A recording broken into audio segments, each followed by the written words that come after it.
Good morning, everybody. Good morning. I want to welcome you back to my channel, Seasons Change. My name is Ezra if you are new here. And in today's video, we are doing our paycheck budget for January 23rd. So we're going to get right into it. It's cold outside, y'all. So if you live in these cold weather states like me and you're dealing with those polar vortex cold temperatures, minus 20 degrees, minus 20 below and all that other stuff, stay warm. Please make sure if you got to go out that you let your car run for a few minutes. I know I have to go pick up some groceries and I have to go to the bank. So I'm going to let Vashti warm up for a few minutes before I just jump in the car and take off because I need my baby. But please make sure you dress warm. Keep those kiddos warm. Keep those pets indoors. There was a situation here yesterday in Michigan where the police, or the sheriff's office, I should say, found a deceased person behind a dumpster, I believe. And the stories that's going around is that she was homeless. And this is not the first time that this has happened. A few years ago, there was a story that hit the Detroit Free Press. I think it was the Free Press. I don't know if you all ever heard of Charlie LaDuff. If you have, you already know. Homeboy is off the chain. But that is when he technically kind of blew up as a journalist because he did a story and his story was on the front cover. I believe it was the Detroit Free Press. If I can find it, I'll put a picture up of a homeless man that I don't know what Charlie LaDuff was doing going in these old buildings, but he found a homeless man in this building who had basically froze to death. And actually, I'm not going to show that. So it's cold like that. So please, if you live in these cold weather states, please make sure you look out for your elderly neighbors. Make sure you tell your neighbors to bring their pets in because we got neighbors that they don't want to take care of the cats or the dogs, whatever the case may be.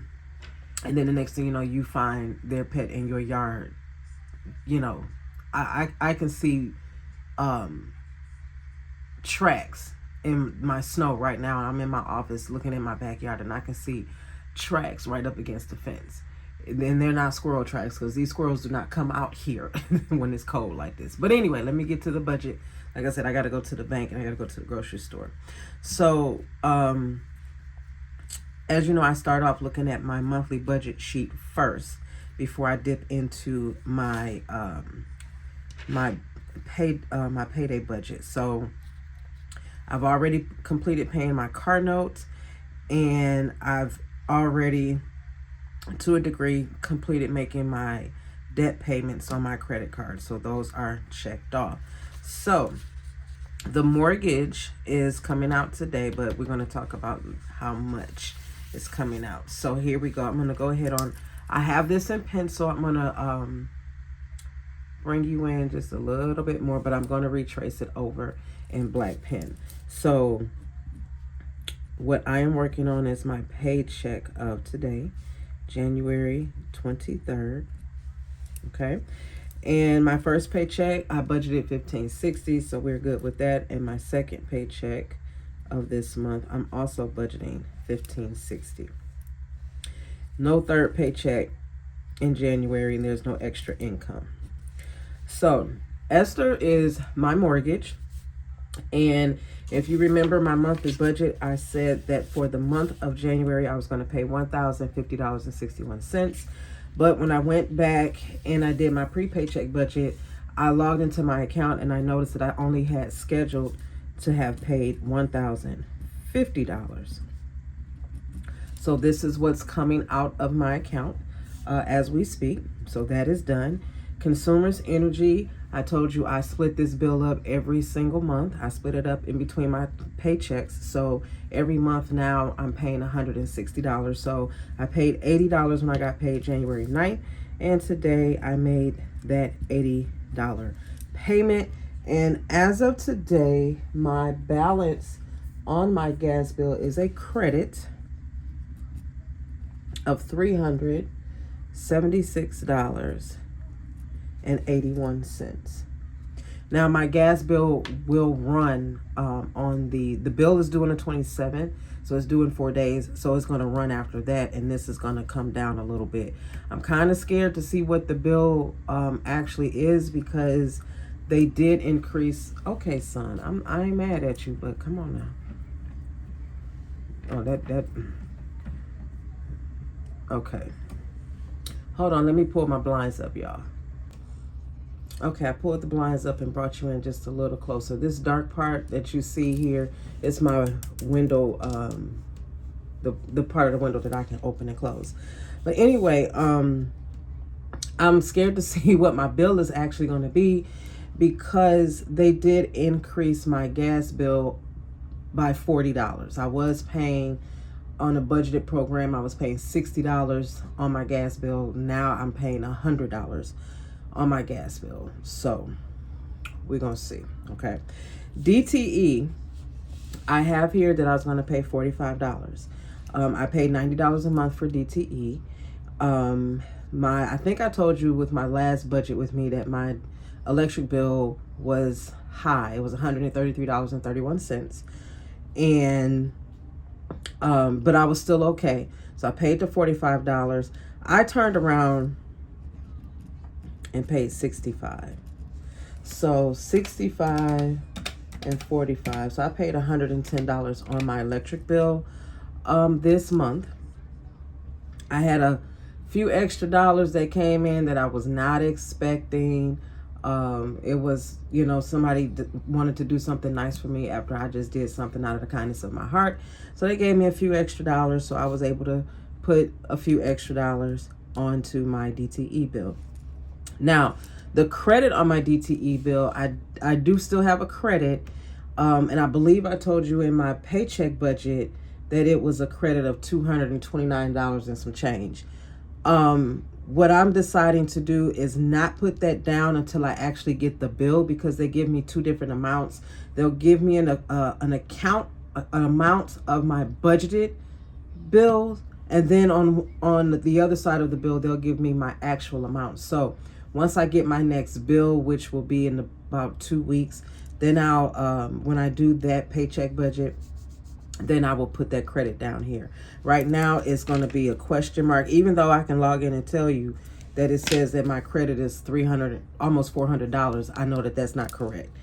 AT&T, my balance was $25.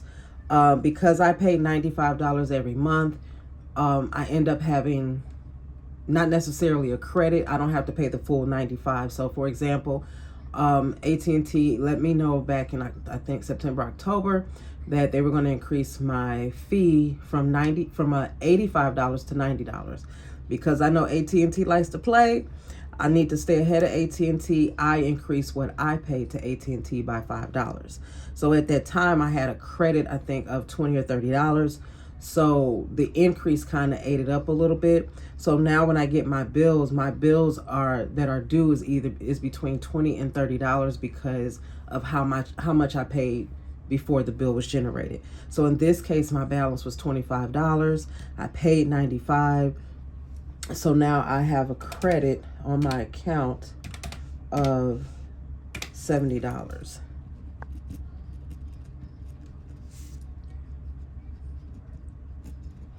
And when the bill is ran at the end of the month, again, my balance will be $25. Vashi's insurance, I budget $82, and that's what I have in the account. I did transfer the $82 from my savings account from my last pay period. I transferred that back to my checking account to put that in there so that my car insurance can be paid in a couple of days. I know some people are thinking, why don't you just leave it in your checking account? If I leave the money in my checking account, in my head, I'm going to think that I have an extra $80 that I can play with or that I can spend, and I don't want to do that. I do not want to do that. Mohila, my student loan, it is in the process of coming out now.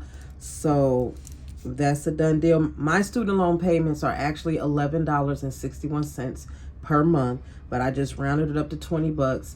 And then that extra money, of course, continues to go on my student loan account. Hopefully, when I file my taxes, they will put my credit, that $638 that's just sitting there, that they will put that onto my last student loan and will reduce the number of payments that I have to make. When I logged in to schedule my student loan payment for February, there was a notice that's saying that they had made some changes to the PSLF, which won't take effect until July 1st of this year. So, and that they will send out notices or send out the information later on. So I'm waiting for that. I'm hoping that whatever the changes are, that it does not affect me too much. We will see. We will definitely see. And then my Apple subscription, you guys, this doesn't technically come out until February 6th, but I always budget this out of the last paycheck of every single month. Granted, it's a little bit, but still I budget it out of my paycheck every single month.